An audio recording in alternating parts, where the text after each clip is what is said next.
Hope I don't run out of recording room for this. Okay, this is the mystery game with teen numbers. So you remember the mystery game had pieces of paper that were turned over upside down. Well, these are pieces of paper that are folded over. See, this is very high tech. So these are the teen numbers. The teen numbers in English are really hard for children because their names are so weird. So the mystery game is played the same way. So we have all of our teen numbers out here. And we need a bead stair. Again. So I'm going to move this so I can have my bead stair. 1, 2, 3, 4, 5, 6, 7, 8, 9. Remember, it doesn't matter how long it takes for your child to build their bead stair. It's good practice every single time.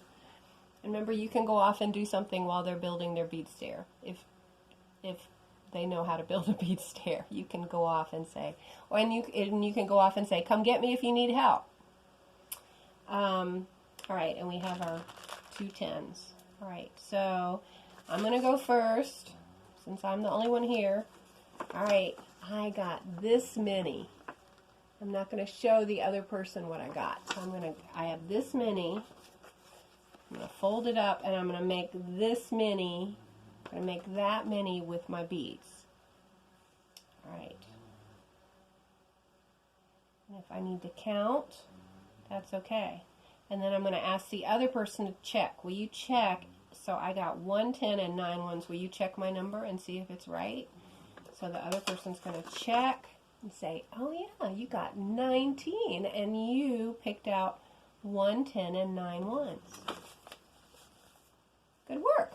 All right, we'll put that one aside. We've already done that one. All right, now it's your turn. All right, so I'm going to pick one. I'm going to look at it and I'm not going to show it to you. And I'm going to make, should have put my beads back. Sorry, I should have put my beads back. I'm going to make that many. So this is how I make that many.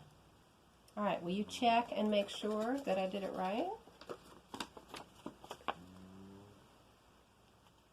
So this says 1 10 and 4 ones are 14, and this one says you got 1 10 and 4 ones.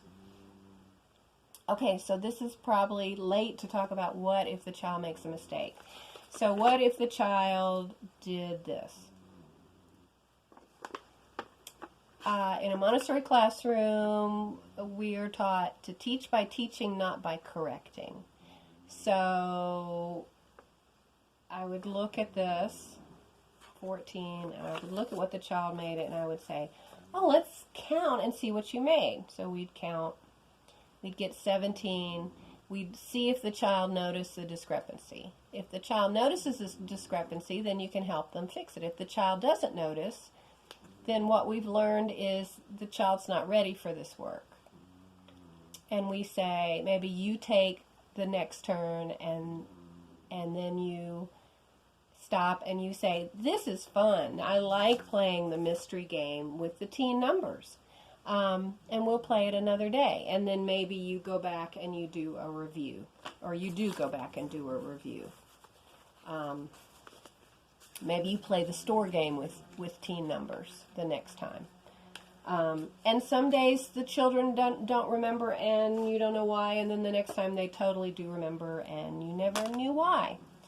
And that's okay. But it's not supposed to feel hard and they're not supposed to feel wrong. They're doing the very best they can and telling you what they know. And then it's our job to teach again. Teach by teaching, not by correcting. Okay, so that's the mystery game with the teen numbers.